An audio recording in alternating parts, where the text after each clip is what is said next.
Hello. Good morning. Good Good morning. morning. What are you guys sipping on this morning? Mm, coffee, and it's my eighth cup. Black coffee. Chip, I never knew Black you coffee. were a coffee guy, Chip. Oh yeah, I drink plenty of coffee. So just black. Just black. Yep. Okay. MC, are you a Pretty black basic. coffee? Are you a black coffee gal? Mm. Okay. Cream. Give me all the cream. No sugar, but cream. Interesting. Probably other ingredients if she has the option. I love it. You mean like on Christmas? Right. Well, y'all, good morning, and thank you for, walking down the hallway and hanging out with me this morning. Yeah. We're lucky to be here with Chip and Mary Cheatham King. And MC, I don't know if you would love to introduce our guest today. I think he's a pretty special person to you. He is. So this is my husband, Chip. Chip and I have two kids, of course, Sally and Walter. I know we talk about them a lot. I feel like on this Coffee with MC. Chip, you don't get quite as much airtime as Sally and Walter. Quite. Yeah. As it should be. Yeah. But Chip is the owner of Shearline Boatworks. He and his crew build beautiful boats right here in Moorhead. And so he's been a part of the marine industry for a long time. And it just has, a lot of friends and a lot of respect for the other folks who are a part of that industry here locally. And so really, he's the perfect guest for today as we recap what happened this past week as part of the Big Rock Kids event. So this is definitely his wheelhouse way more than it is mine, Meg. Yeah. Chip, thank you for being here. And just like you said, Mary Cheatham, I think kind of for the first half of this little chat, I would love to kind of recap all the fun we had on the waterfront this past week/weekend at Big Rock Kids. And we were actually sponsoring together. So Mary Cheatham King Real Estate and Shearline Boatworks were sponsors together. And I would love to kind of fill everyone in on all the fun we had. So if you guys would like to kind of share your favorite parts, just to kick it off, I think it was a really fun event that I can't wait to be a part of in years to come. That's exactly right. Yeah. You want to start? Sure. First of all, I think the tournament itself is a wonderful idea, just in general, and to get kids fishing is awesome, I think, and a great initiative. To have the support this year for the first time of the Big Rock and the way it was run and the visibility of it, I think that the sky's the limit potentially for this tournament. I thought the coolest part for me was seeing the guys from the IGFA come and teach the fundamentals of fishing right there at the Big Rock Landing. I think it was something like over 200 kids, most of whom were part of the Boys and Girls Club. Yep. So, I mean, aside from the fun activities downtown, I would say that was what I took away as being the coolest aspect of the tournament. I think so too. For non-fishy people, what's the IGFA? So the IGFA is an acronym that stands for International Game Fish Association. Okay. And so it's sort of stewards responsible sport fishing. And it's the governing body of world records. And it's a big deal. So for them to send people to teach our local kids, I thought it was really, really special. And I was chatting with Carly this morning, and she shared that it was almost 160 youth from the Boys and Girls Club, like you said, Chip, and from local Boy Scouts and things like that got to come and learn from the IGFA. Did I say that right? IGFA. Yeah. And learn the fundamentals of fishing. That's really neat. I like that. Very cool. What about you, MC? Yeah. I just thought it was really fun. We were obviously, we sponsored the way station for KWLA also. So we were involved with Big Rock earlier in the summer. And I thought it was really fun to be a part of something that was, it just had a different vibe, and it's so fun to be down there with that uber competitive, the Big Rock stuff going on. That's so much fun. And there's so much activity on the docks. This felt a little bit more manageable as far as the number of people that were down there, which was really fun. And it just seemed like it was all centered on the kids. Yeah. So I really appreciated that. And I loved seeing lots of familiar faces and lots of people who were down there. Just, it was more lighthearted, I guess I would say.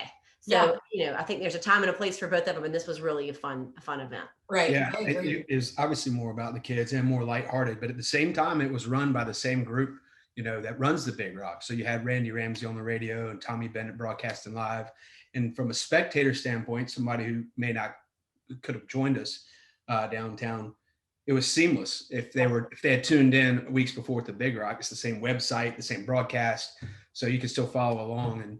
And because it's part of the NC Billfish series, it's still a competitive group. So you still have the aspect of the competitive nature of it, but definitely more focused on kids and more lighthearted. Absolutely. Great point. And I don't, You might not right. find that. No, Right. So it didn't feel that way to me. Right. It felt, it Yeah. felt, but I think that's a great point. That's really cool. And I think to that point that so there's a point system, right? Is this still a part of the point system? Yes. They've changed that though, right? I think the point system's the same. It used to be called the Governor's Cup. Okay. And then when Randy Gregory retired from Marine Fisheries, he sort of kept it going. The Governor's Cup is now called the NC Billfish Series, but it's the same name, same faces. I think it's the same number of tournaments, the same tournaments themselves. There's 8 or 9 of them.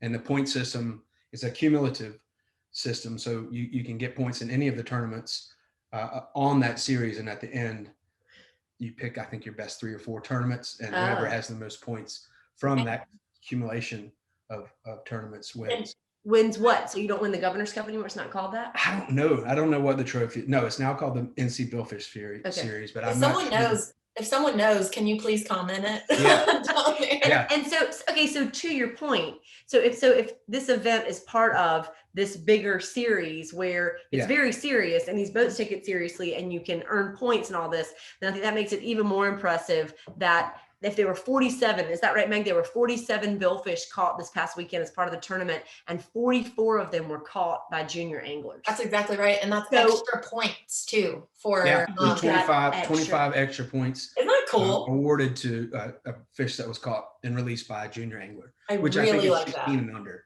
Yep. So that's cool. Boats, actually, I think it was right at 60 boats, 59 boats who participated. Each of them had that kind of, they got points, and then they got extra points if it was a junior angler who brought in a game fish or released a sailfish. So it's a really neat concept. Very cool. And Wade Fickling on the general caught 7 sailfish in one day, all of which were junior anglers. So he got an additional. That is wild. Were you there, Chip, with us when the general came in and they had sure was. That was insane. Everyone was like, what? Crazy. There's a lot of flags in the rigger. A lot of flags. I'm surprised he had that many on the boat, but I guess you have to be prepared. He's optimistic. Yeah, I love it.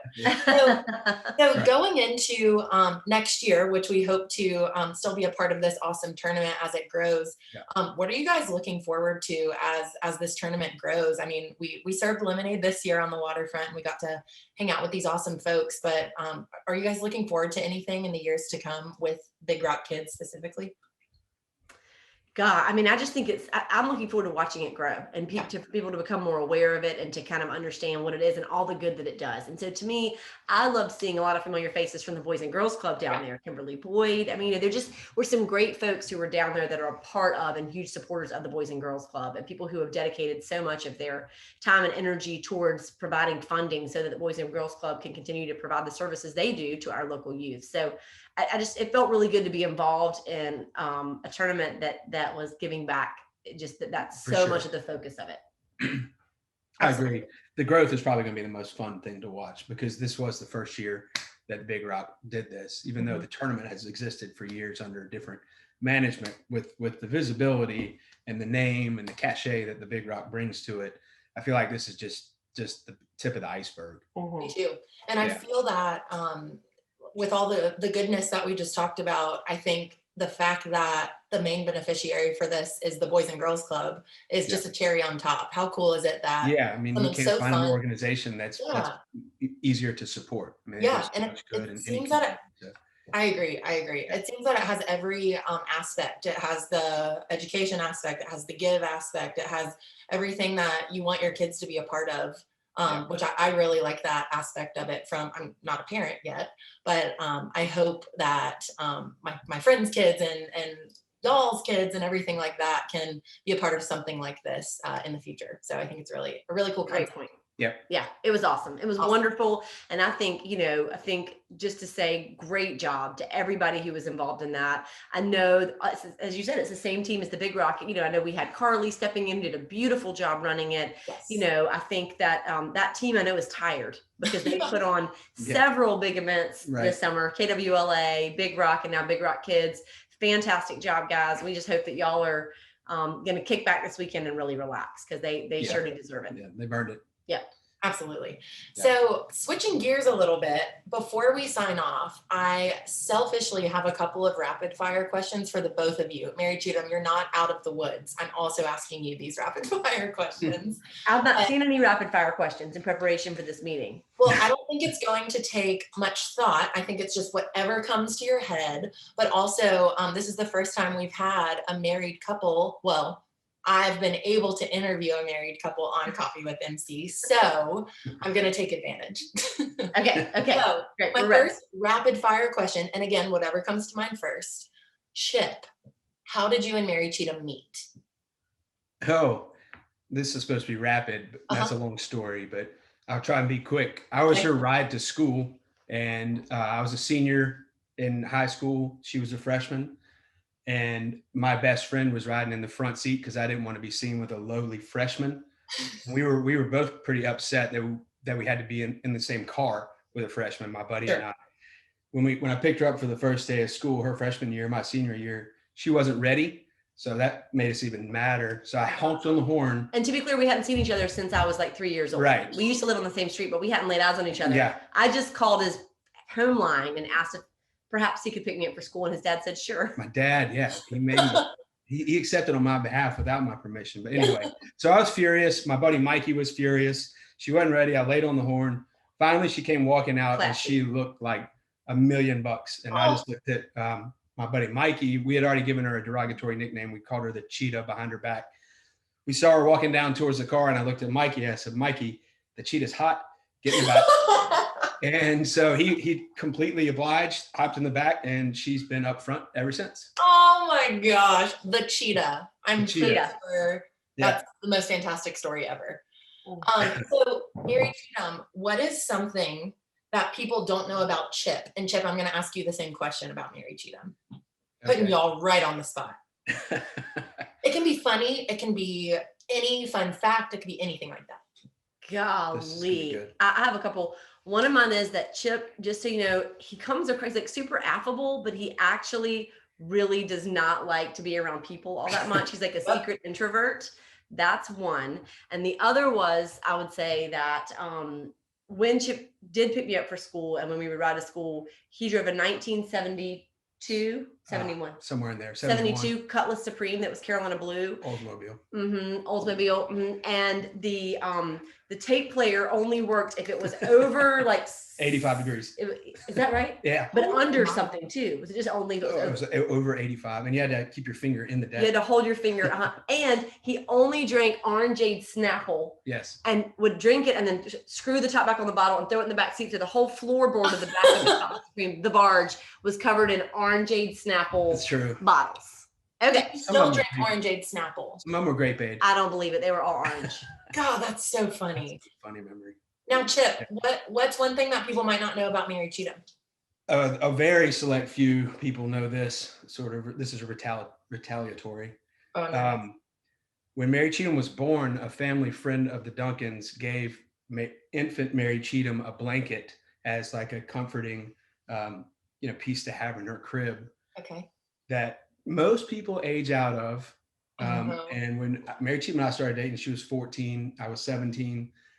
She was still sleeping with Blanky, which I thought was pretty absurd at the time, but it pales in comparison to the fact that we've now been married for 19 years and Blanky is part of our sleep routine now. So if I make the bed, I have to be very careful, put Blanky back where he belongs because it's a he. So of course it's a he. Mary Cheatham's 40 years oldish. I'm 42, thank you.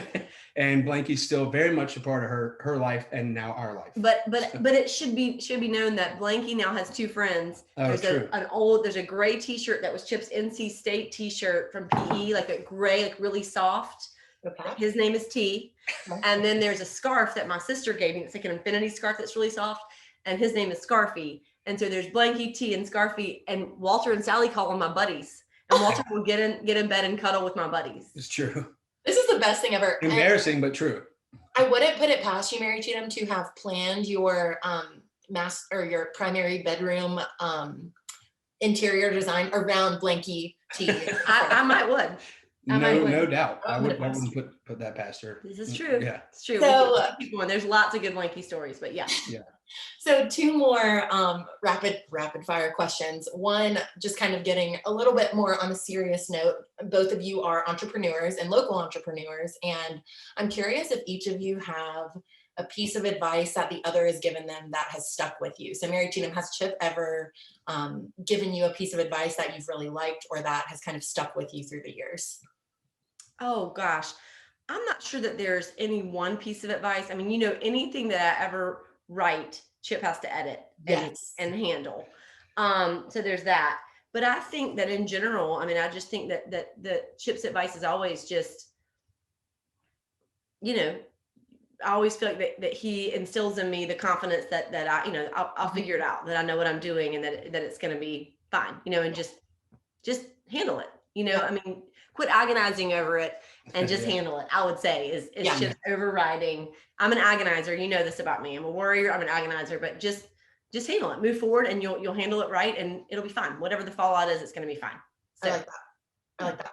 Chip, what about you? What is Mary Cheatham? It could be similarly, I would say there's not one particular piece of advice that sticks out, but generally speaking, Mary Cheatham's just so supportive and reminds me that I can handle stuff when I feel like I can't, which is great. But even more so, just watching Mary Cheatham's work ethic and drive is motivating to anybody who's around her. For sure. I've been around her quite a bit, but watching her hustle is inspiring and motivating, more so than any one piece of advice, I would say. That's awesome. So by example, and I'm sure you guys have seen a lot of different life stages of each other. So it's cool to kind of be next to each other through the. I don't think I shaved when we started dating. We should do a photo montage. It would be really, really good. I think I had the Rachel haircut when we started dating. I love this. I mean, we have to, now that you said it. I think we should. Okay. Great. Yeah. And then final kind of rapid fire question before we end it up is both of you guys are business owners in Carteret County. What makes you proud to be here in Carteret County, to be a business owner here? Oh my gosh, what a hard question. I think that, I mean, it's definitely the people as far as Carteret County is concerned. I think it's the people, and it's the people who are full-time residents here and the people who visit here and also love it and adore it and call it home in a different way. And the visitors too. Mm-hmm. I think that being involved in this community of people is really kind of the best thing. And of course, that trickle down of all the people, it comes back to our team, and I think it's such a great cross section of every kind of the wonderful folks that Carteret County, has to offer, that we've got so many of them represented on our team. And I think that's what I would say. It's mildly nonsensical, but no, I think that's good. It's broad, but good. And I would say the exact same thing. It's 100% the people. I'm probably most proud of and I would say the same is true for you, the culture and the group that we've each cultivated within our organization, mm-hmm. and externally, more so with you guys. I'm real proud of the culture that you've developed, but how that interacts, that culture and your team interacts with the community, and how much y'all give and seem to enjoy the giving aspect of that culture. So I'd like to think that we do that too, but that's certainly a feather in your cap. That's awesome. It's the people, for sure. It's the people. It is. Agree. Now, y'all, before we hop off, what you know what question's coming, and you guys can answer it together. You can answer it separately. It is totally up to you. What is saving both of your lives right now? Do you know yours? Yep. Go. So I think just the fact that summer is sort of winding down right now, and it's slow, things are slowing down a little bit. What's saving my life is that we're spending a lot of time with our kids and our close family friends. We're spending a lot of time outdoors on the water at our friend's house, or our friends are coming over here. I think Walter had 2 boys spend the night. Kids are coming in and out of the house. Just the fact that there's not a back-to-back schedule and regimen that we're used to in the school year. We're just spending a lot of time together, and it's just a slower pace. I would say that's saving my life right now. I like that. That's really good. And I think I'm going to say the same thing. And I think we especially both feel it because we've got Sally starting high school and Walter starting middle school. So, it's going to be a lot of change that are coming up. So I think we're trying to get our mind right for that and really trying to appreciate what's happening right now. Yeah, before the fire hose starts again. Yeah. Absolutely, y'all. Well, I'm really excited. The fact that you just said Sally starting high school just really threw me off. I'm Same sweating. here. Yeah. She starts driver's ed next week. Okay. That's freaking me out. Also, Okay. she's the same age that Mary Cheatham was when we started dating, which is the worst thing to imagine. So Oh my God. maybe you can edit that part out. No editing here, Chip. No editing here. Oh my God. Maggie. Wild. Well, That was good. You froze for a I guess minute you and the can't best. really It was great. wait, you It was guys so froze too, and you were smiling. I wonder if it froze on everyone else's. Yay. I love that. So Those are the perils of going live. Exactly. So before our internet cuts out, I want to thank you guys for your time, and please thank Blanky, T, and Scarfy for their, for allowing us to learn about them as well. But Chip, thank you for joining forces with us last weekend at Big Rock Kids. We had so much fun passing out lemonade and giving away a Yeti and everything like that. So we appreciate you and all that Shearline does. And MC, of course, appreciate you as well. Hope you guys both have a great weekend, and thank you for your time. Happy Friday. Thank you. Thanks, Meg. Thanks, Meg. Bye.